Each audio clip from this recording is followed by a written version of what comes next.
Je suis Laura Luna, éducateur canin spécialisée en travail de flair.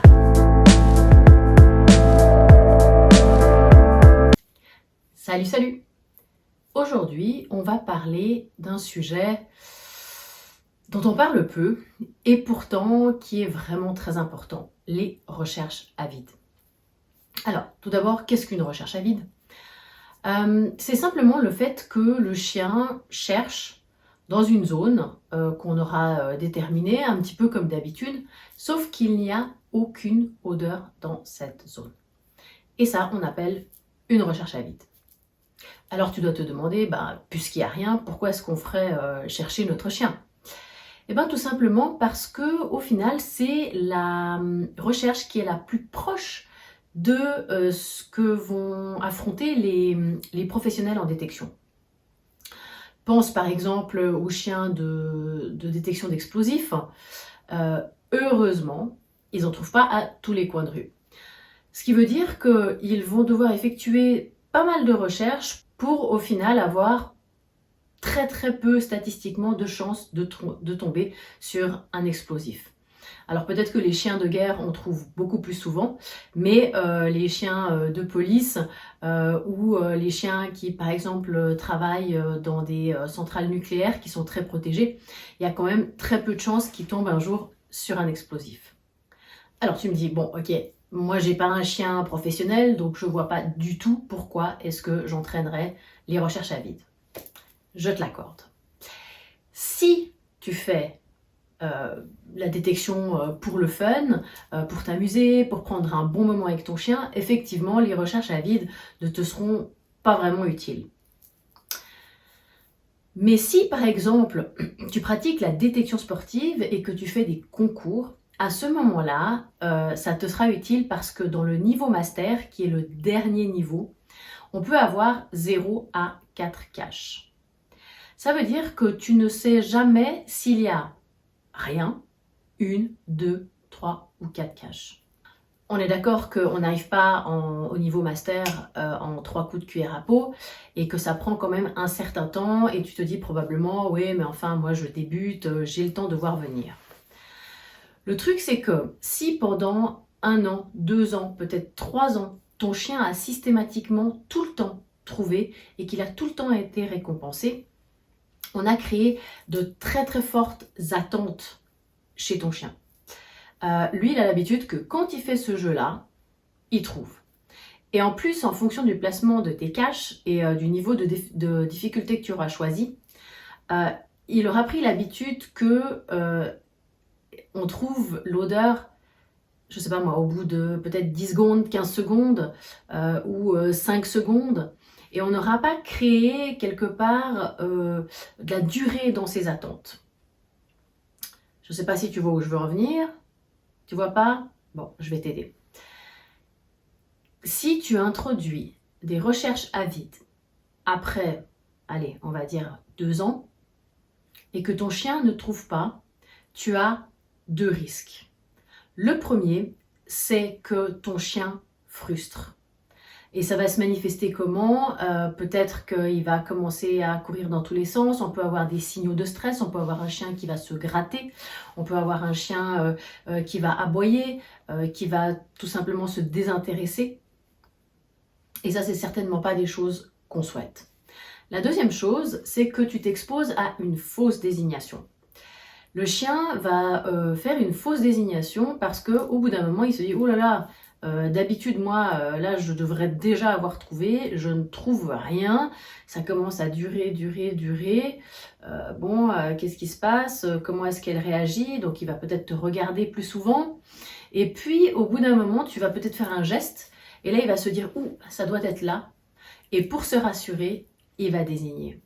Et tu auras donc ta fausse désignation. Et ça, c'est vraiment, je dirais, notre pire ennemi en détection, c'est d'avoir un chien qui se met à faire des fausses désignations. Donc, si tu veux ne pas te retrouver dans ce type de contexte, je t'invite vraiment à très tôt introduire les recherches à vide. Alors maintenant, tu dois te dire, bon, ok, elle est bien gentille, mais comment est-ce que je mets ça en place ? Quand je travaille des exercices techniques, ma préférence va toujours au contenant.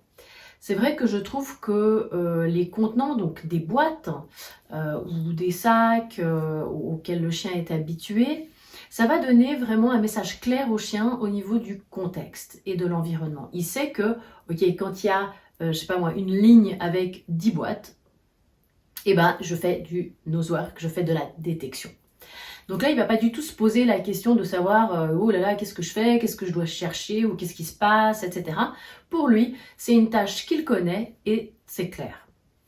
Donc, ce que je te conseille, c'est de faire un linéaire de contenants. Alors là, le nombre, je dirais que ça dépend de ce que tu as l'habitude de travailler, mais je trouve qu'un nombre qui est pas mal du tout, c'est on va dire entre 10 et 15, mais si tu débutes ou si c'est la première fois que ton chien fait une recherche à vide, je t'invite à en prendre plutôt 10. Et ce que tu vas faire, c'est que donc il y a deux choses. Il y a pour l'apprentissage, on peut soit directement commencer avec des recherches à vide, mais moi ce que je préfère, c'est de faire ma recherche et ensuite de finir sur du vide. Et là, je vais t'expliquer. Tu as ton linéaire de 10 boîtes. Tu envoies ton chien chercher, on va dire que ta cache est dans la 4e boîte, donc ton chien part en recherche, il trouve, il désigne, tu le récompenses, et à ce moment-là, au lieu de quitter la zone, tu vas le relancer dans la recherche, et donc il va aller sur la boîte 5, 6, 7, 8, 9, 10, il n'a rien trouvé, et à ce moment-là, tu t'éloignes un petit peu avec lui, tu le regardes et tu peux par exemple lui dire « Bah alors, t'as rien trouvé ? Bon bah bravo, t'as cherché !» Et on va récompenser notre chien parce qu'il a cherché. Et comme ça, il va apprendre que quand il n'y a rien, c'est pas toujours la fin du monde. Alors attention toutefois à ne pas prendre de mauvaises habitudes et que le chien au final il se dise ah bah si au bout de 5 boîtes il n'y a rien, je la regarde pour lui dire c'est bon, il n'y a rien du tout et puis je vais être récompensé. Parce qu'il y a des chiens qui sont malins et qui vont peut-être se mettre à faire ça. Mais prends l'habitude en fait au bout d'un certain nombre, donc tu récompenses ton chien, tu rajoutes des contenants vides et puis une fois que tu es sorti de la zone de recherche, tu peux marquer un petit temps et le féliciter parce qu'il a bien cherché. Alors là tu te dis mais attends, on récompense le chien sur rien? Eh ben ouais, c'est quelque chose qu'on fait dans le sport, mais que de plus en plus de professionnels font aussi sur le terrain. Tout simplement parce que on veut garder un chien motivé et ça c'est important.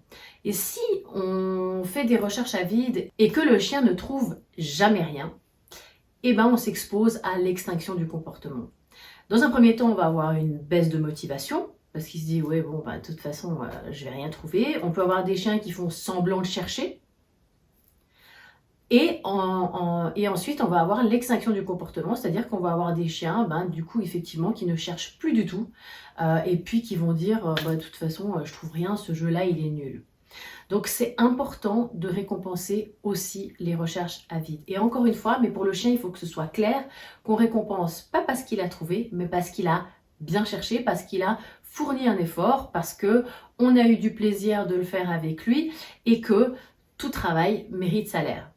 Comme je te l'ai dit précédemment, ce qui est important quand tu récompenses sur une recherche à vide, c'est vraiment de le faire en dehors de la zone de recherche. Donc par exemple en concours, les zones sont délimitées, tu peux le faire aussi chez toi ou si par exemple ta recherche à vide elle est dans une pièce, tu sors de la pièce et là, méga fête, bravo mon chien, c'est super et tu le récompenses. Donc une fois que ton chien est habitué à finir sur du vide, tu peux sans autre par exemple, faire une recherche avec, à ce moment-là, que du vide sur ton linéaire de contenants. Et une fois que ça fonctionne bien, qu'il a bien compris le concept, tu peux transposer cet exercice à d'autres environnements comme une recherche extérieure, une recherche intérieure ou même une recherche véhicule. Et tu vas procéder de la même façon. Sur ton véhicule, tu vas mettre une odeur à un endroit, ok, ton chien va trouver, tu continues, tu fais le tour de ton véhicule et avant évidemment de retomber sur l'odeur, tu quittes la zone et tu le félicites. Et ça, tu vas le faire exactement de la même façon, comme je l'ai dit, sur aussi les intérieurs et les extérieurs. Voilà, mon petit zoom sur les recherches à vide est terminé. J'espère que ça a été utile. Maintenant, tu as une chose de plus à travailler dans ta to-do list. Si tu as besoin de conseils, j'ai lancé le coaching de Nosework, donc qui se passe entièrement en ligne et à distance. Je me tiens à ta disposition. N'hésite pas à me contacter à contact@chienzen.ch ou te rendre sur ma plateforme de cours en ligne. Je te mettrai le lien dans la barre d'infos. Amuse-toi bien avec ton chien et à très bientôt.